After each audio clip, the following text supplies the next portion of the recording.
Today, I am thrilled to have back on the show Christine Ramos. Professionally, Christine is an author and maternal child health registered nurse who has worked as a certified childbirth educator, certified doula, certified case manager, and an internationally board certified lactation consultant. She has earned two professional degrees. Before becoming an RN, Christine was a social worker for 10 years in the mental health field, where she worked therapeutically with people who had mental health and substance abuse challenges. Ever since she can remember, Christine has been an intuitive empath who can perceive the human energy field. These abilities, combined with her career experiences in education, afford her the insight that addresses the health of our children's minds, bodies, and souls. This insight led Christine to write A Journey into Being, Knowing and Nurturing Our Children as Spirit, where she masterfully blends science with spirituality regarding all things related to the arrival of new life. Truly a unique work, the manuscript garnered the attention of the late Dolores Cannon, the angel person, isn't that right? Oh, yes. Who then published the book through the publishing company in 2006. So, welcome to the program, Christine. Thank you for having me again, Marla. It's such a pleasure. Yeah, so good to see you again. So, let's talk about this article that you wrote and knowing your child as spirit, not a certain gender, or we have all the gender coming out parties now. So why don't you tell us a little bit about why you wrote this article and what exactly it means knowing your child as spirit? Sure. So, first off, I just want to say that I'm not an expert on gender studies. My perspective is always as a person who navigates her world through the language of energy, which means that I primarily receive information about people by perceiving their energy field and their vibration. So, having said that, um, when it comes to the gender of a person, what we have to recognize is that we are all made of both. We are comprised of both the feminine and the masculine energies. It is in us both. It's very much like the yin yang symbol of ancient, in from ancient Chinese culture, right?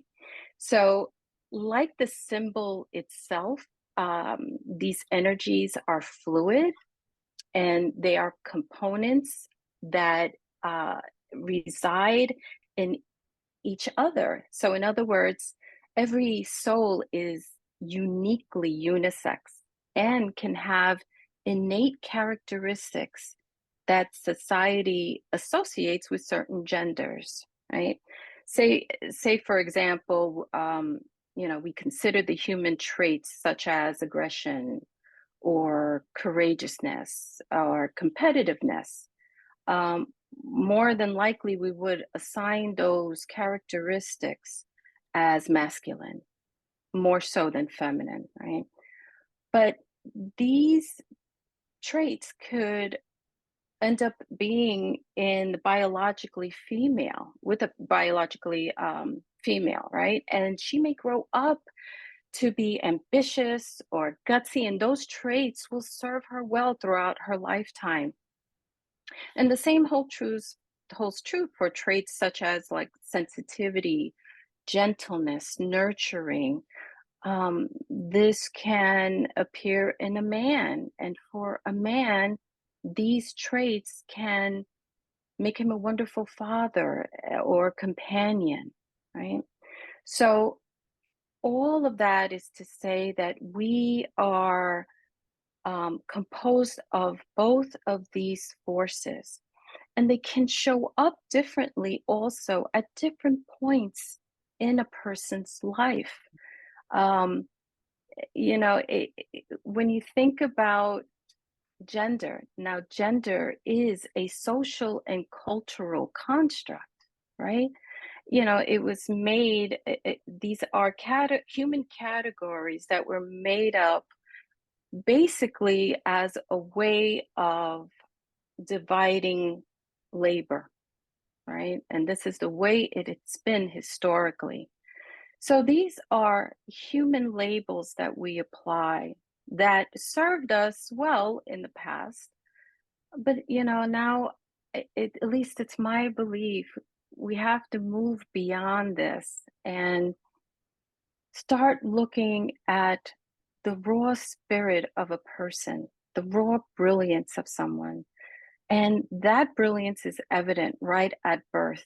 I'm sure any parent or any person who is with a newborn can see the spirit coming, shining right through those eyes. And you can see, even as early as infancy, these kind of leanings toward feminine or masculine. And again, these things can emerge in different times, in different ways. It's very fluid. Or let's go to the other extreme and say the spirit can choose to stay neutral, right? And not choose any leniency, not choose one or the other. So yeah, I see things through the lens of energy, and through those lens, the way a person presents themselves is that vibration of both masculine and feminine energies. Yes. This is such an important topic for today. I Children, agree. as I mentioned to you earlier, I've had PMH Atwater on the show quite a few times, and in one she talked about children of the fifth world. I think that's the name of it.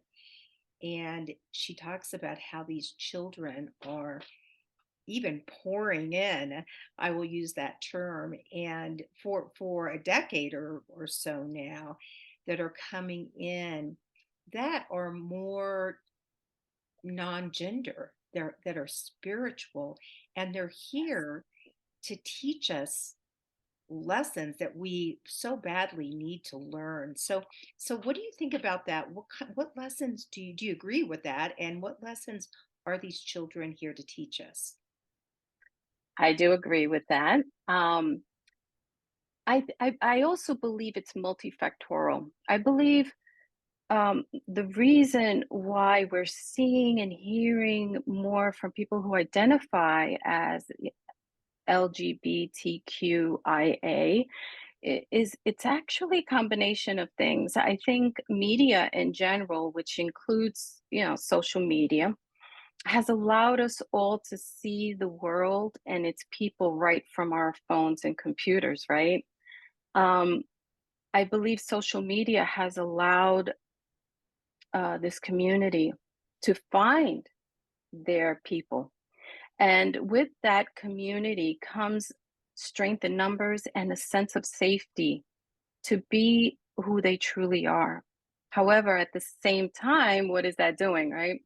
That's kind of challenging people who have these views regarding gender expectations. And these views are being challenged. And with that challenge is the push for more acceptance and and progression toward being a more inclusive society, which, of course, is an indication of spiritual growth and evolution, um, things that are very much needed in today's world. Unfortunately, at the same time, we're seeing that some of these people who are clinging on to their ideologies, they're digging their heels in even harder and pushing back on this broader view of the world, right? So that in and of itself is challenging those old beliefs. It is um, it is trying to get people to see how this hateful language and violence how it's affecting people. And, of course, it speaks to larger issues of gun control and, the use of scripture to justify oppression. But overall, like PMH Atwater says, I think all of these factors are trying to get us to move forward, to progress, to kind of keep love at its center. And these children who are being very brave and courageous are using, this presence as a way to help us move forward. I so agree. I have a friend, I actually have quite a few friends that have kids who identify themselves as neither female or male or other things. And one person in particular I think of, and his daughter, she was she thought she was transgender, and then she decided she was gay, and then she decided she was an Orthodox Jew, and then she decided and he was Okay. he was over at the house. I know there's totally different, but and he just kind of, threw his hands up and he said, I don't care what she identifies with. She's my daughter and I love her. And I want to have a relationship with her. And I think that's so important because my generation in particular, I don't know what happened to us, but there's so many that are so indoctrined into this Yes. male, female, and the characteristics they supposedly have. So what do you what can we do as a society so that it isn't so charged? Yeah. Yeah. Um, so as a society, hmm. Well, So as a first and society, I for guess us, personally, that then yeah, comes into, yes, little by little, step by step. yeah, yeah. So one of the things I think is to just understand how sex is something, a gender especially, it's a social construct, like I said before. Um, Also, I just want to bring up there is about as much as 2% of the population that is intersex. Okay, meaning that they fall outside of the male or female categories. They may be born with, say, atypical sex chromosomes, like having XXY, or they may have genitals that don't match their internal sex organs. Now, in those cases, the infant is assigned a gender by the healthcare team and the parents. But biologically, the child can be both sexes or strictly neither, right? So, how does it make sense that only anatomy determines gender, Mhm. right? And to have it be the basis of hatred or oppression, it just doesn't make sense. So, you know, again, I would emphasize that these are old, you know, uh, uh, uh, social constructs. We need to try to move beyond, using scripture as a way of oppressing a whole group of people, right? Now, I never want to offend anybody and say, that what scripture says is wrong. Who am I? But I always like to focus on, a God that is love. Um, and love is accepting. Love is, it's something, it's an energy that is all encompassing, meaning that we accept each other for who we are. It's scary because I too know a lot of people, and I have loved ones who identify as, the within the LGBTQIA community. And seeing all of this violence happening and these words of hatred, um, I'm so afraid for them. And we just need to get to a place in society where we take a good hard look at these categories that we put people in. Um, it's not working. It's not It's working. it's not working. And it's so destructive, especially to It really is. relationships, to our young ones. I found it very interesting when you talked about Ian Stevenson's work in your Yes. article.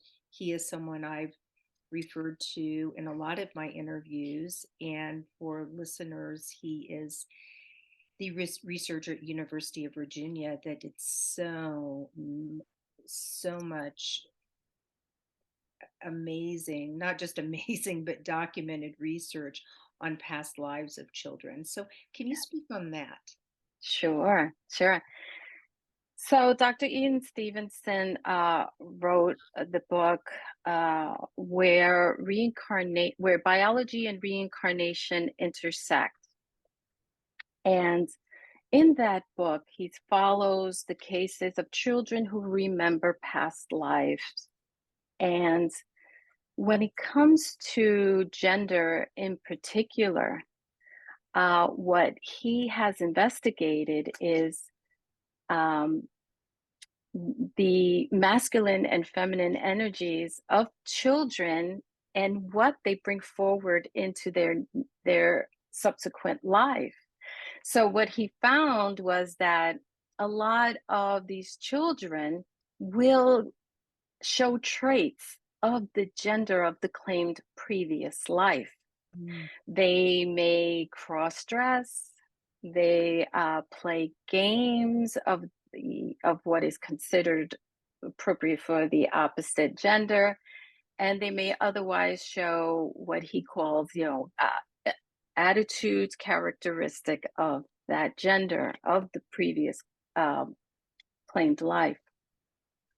So again, to me, that just illustrates once more how the spirit is just, it is both these forces within us.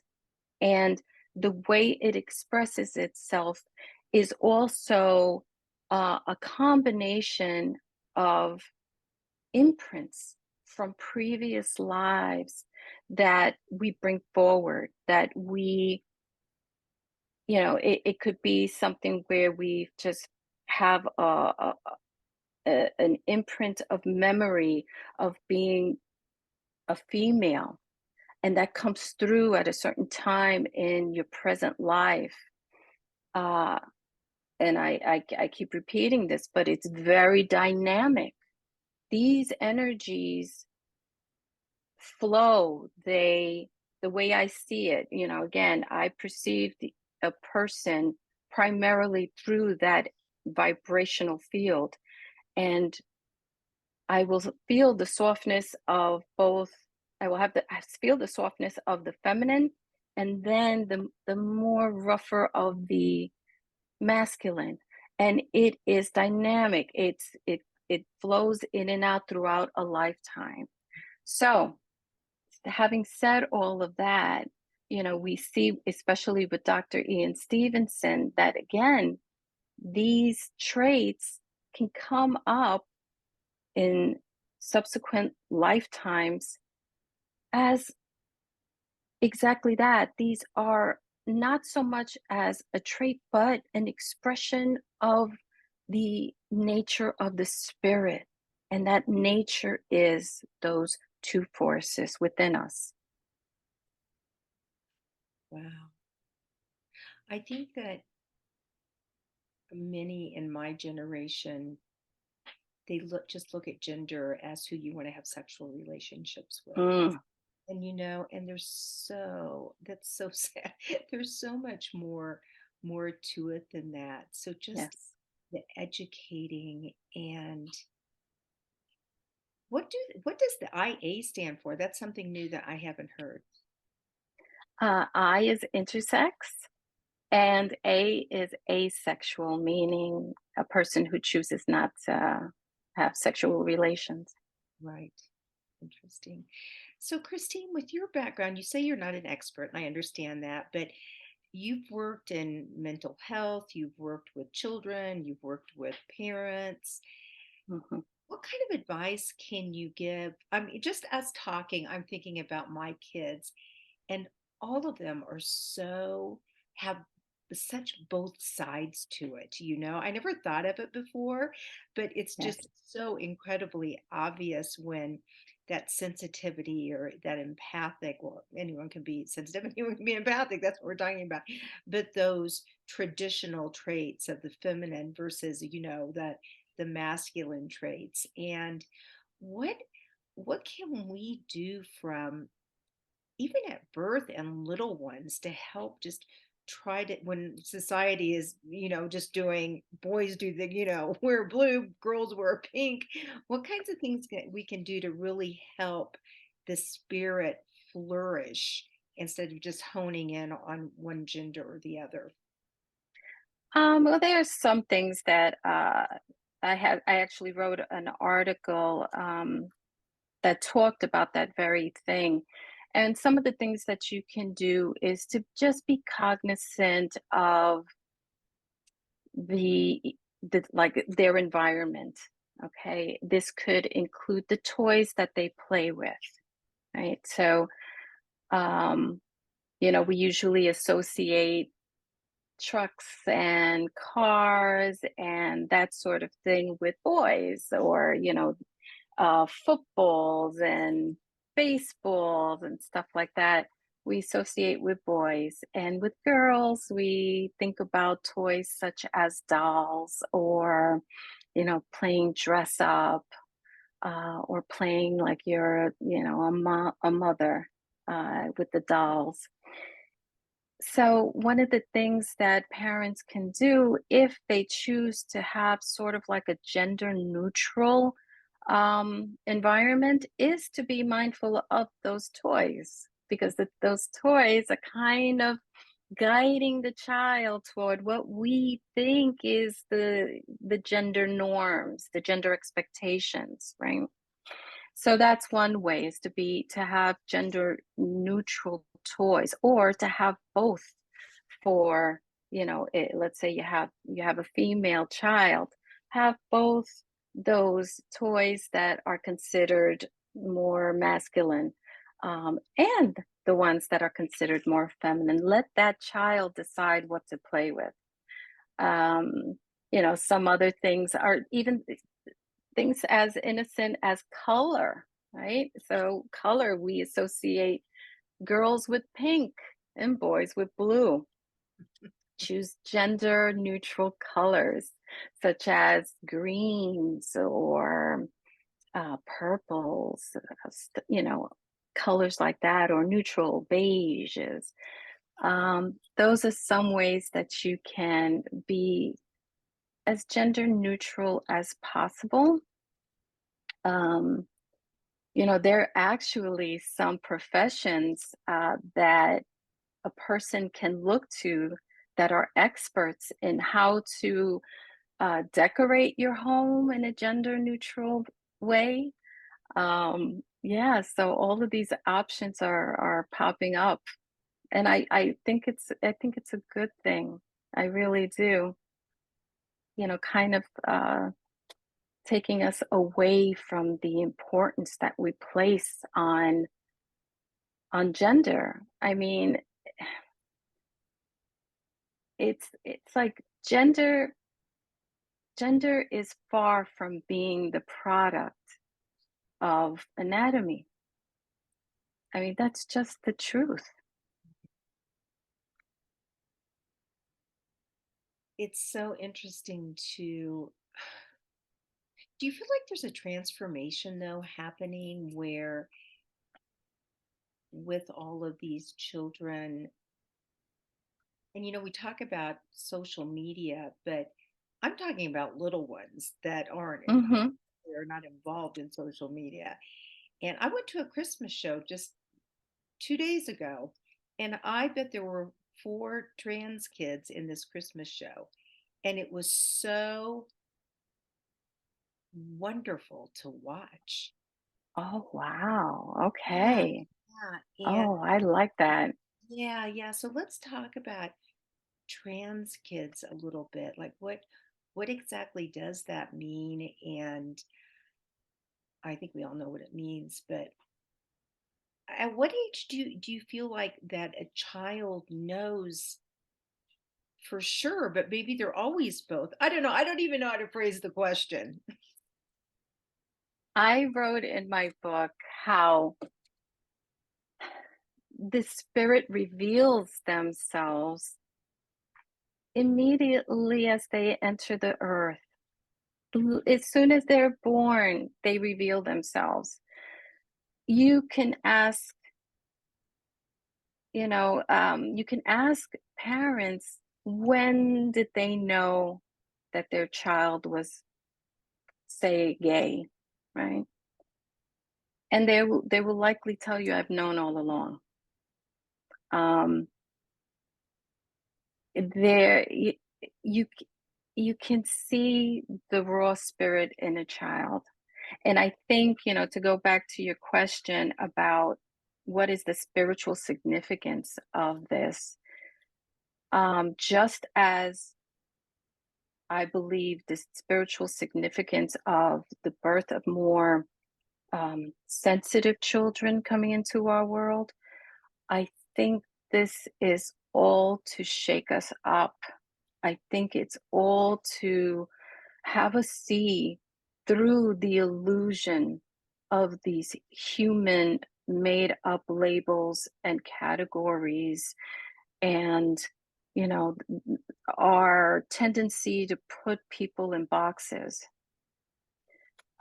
We Because what ultimately happens when we put people in boxes and we categorize them, it's a form of dividing each other.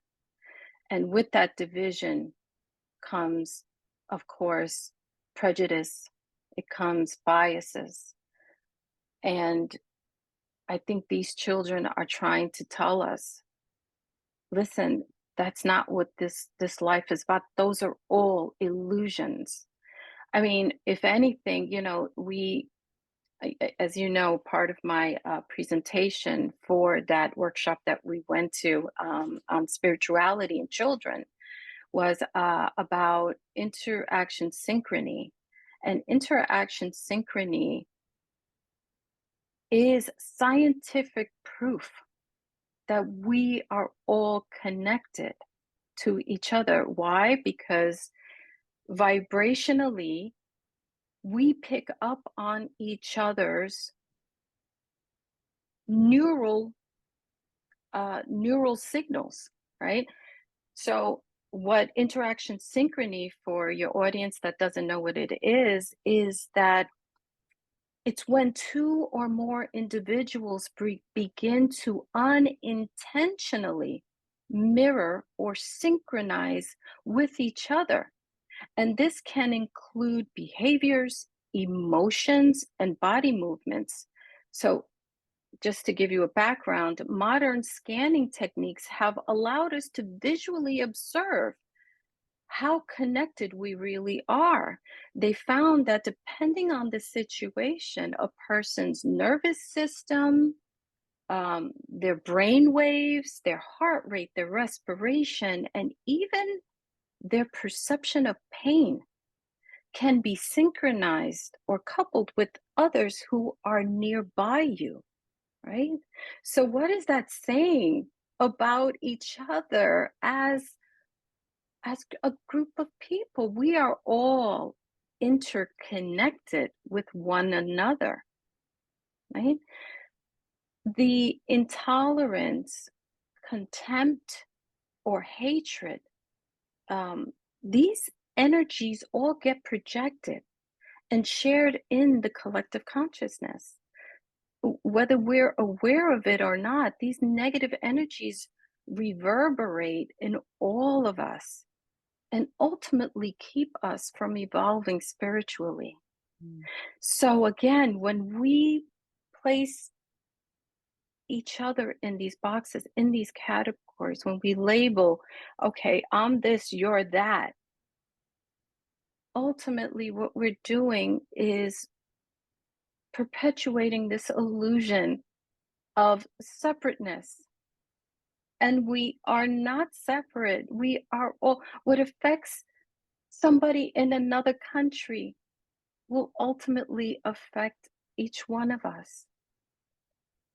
I mean, quantum physics is helping us more and more to understand this. Unfortunately, we can't get a good grip on quantum physics as it is because we can't find a theory of everything. But we do know quantum physics exists, and we do know that we are swimming in this field of electrons, right? That is is basically a sea of energy. And the way that I think, the way that my attitudes that are projected into the collective consciousness, everybody will reverberate with that. So we need to keep hatred out. We need to keep contempt out. We need to keep these illusions of separateness out. And again, I think these children are forcing us to see things differently. They're forcing us to consider how these labels are just that. They're human constructs and they are not serving us in the long run. Christine, it seems to me that it would be a logical thing to do is also be very cognizant of the community and who one surrounds themselves with and their children. I mean, I know some people have can't change schools or can't do this or that, but can you just speak on that a little bit? On the communities, Yeah, in terms of, just the importance of if you can, if you have a child who's trans or you're trying to provide a gender neutral environment to surround yourself with like-minded people as much as you can. yes, exactly that, to surround yourself with like minded people. Um, unfortunately, what's happening is that there are certain people again that are clinging to their ideologies, right? um and we need to recognize also that the actually I'll take that back for a moment. I always like to just focus on tolerance Yes. and patience and um, inclusivity. And you know, unfortunately, it's just that there's just certain areas that are and pockets that people again they cling on to their ideologies, and we need to build our communities. We need to advocate maybe for clubs in schools, let's say, or I'll give you an example. My daughter, she in her high school, they had formed clubs specifically for LGBTQIA, and she participated in it because she was just fascinated and she wanted to be part of the movement forward. And I would say that even parents of children who don't identify as LGBTQIA, encourage them to participate in these groups, so that we increase the allies, so to say. And yeah, just to focus on inclusivity in these schools, gather up, these clubs, start them up, um, advocate. As a parent, you can advocate for these types of clubs with, a PTA type of environment. You could get those ideas starting to roll if your school doesn't have one already. Yeah, it's all about finding like-minded people. It's all about um, spreading the word of inclusivity and, possible clubs and safe spaces, Yeah. you Well, I know? think our children are definitely bringing that in it to us, the millennials. You mentioned in your article other cultures who are doing a much better job with this than what we have a long way to go. But Hmm. does any specific culture just that you think of that we could really learn a lot from? No, I'm not. I don't know too much about that. I wish I did. Yeah. Um, I'm starting to learn a lot from my daughter. My daughter has been taking some gender studies in college, and I actually consulted with her before I wrote my articles on knowing our children as spirit in terms of gender and the masculine and feminine energies. I consulted her because, again, I try to be very, very careful with my words, Mm. and I try not to portray to be somebody who knows a lot about worldly aspects of gender, um, Well, I do and the same how. thing with my daughter. I always touch base with her, when there's discussions or using the pronouns or this or that. And she even got our family a book to kind of explain, the different pronouns and what they mean. And I thought that was just really sweet of her. So here are two examples right here of our young people, whether they identify with a gender or not, really want to educate, so we just need to be open. Beautiful. Yes, yes. So I wanted to just step back a minute. The reason why I was hesitant to say what I was going to say before is because I do not want this to be political.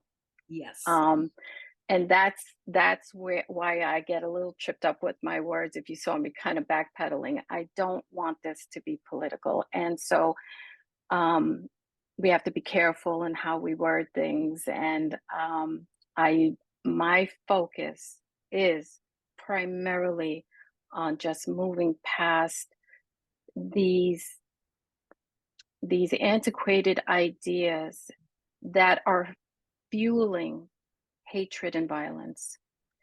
And so yeah, I mean, we've been seeing, these horrific incidences of violence, like with the shootings, and you know um, it's just so sad, targeting the LGBTQIA communities, and their clubs, and it's just terrible because these are people who found a safe community, and even that safe community was threatened and violated. So Well, the conversations like this, that's one of the many reasons. It's one of the very important reasons that conversations like this are so incredibly important. yes, yes, Well, yes. Christine, we need to wrap it up, but are there any like words of wisdom you'd like to like to share with us? Sure. I love the quote by an Indian sage named Ramana Maharshi, I believe it's pronounced Maharshi. He said, "Your own self realization is the greatest service you can render the world." Ugh, The world needs our children in all of their authentic brilliance and power, right? Each child that arrives has chosen to courageously be here to help us progress spiritually. When we don't accept their true nature, we not only fail them, but we fail ourselves on a universal level. So, yeah, each child has the promise of, or the promise of change and hope for a better future. And yeah, we you're need right. them. Chose to be here and for That's different right. reasons. Yes. That's right. Well, thank you so much. And if you could send me the links again to both articles. Well, I have the link to the article we were talking about today. But at the other, is it in article form, the one that you talked about at Columbia? Is that also in? Oh, yes. No, that one is the presentation I did. It's a video. I Okay. can send it to you. Whatever you have that you think that the listeners might be interested, and we'll put Oh, sure. Sure. That's fascinating. That stuff is really, it's really fascinating because I had wrote about it in my book back in 2006. And the term I used to identify that particular synchrony that I was talking about, I refer to it as afferent energy influences, afferent meaning toward the body. And now it's just exciting because it's being proven yes. through science. And so, yeah, we're at the verge of confirming that consciousness is non local. So, yay. You do, and we've talked about that a lot on this podcast with various people, so it's exciting. Yes. Well, thank you so much. Have a wonderful rest of your day, Thank and you. it would be fun to speak at another conference together, maybe in the future. I would love that. I would love that. Okay, thank you, Christine. All right. You're welcome. Thank you, Marla. Bye bye. Bye bye.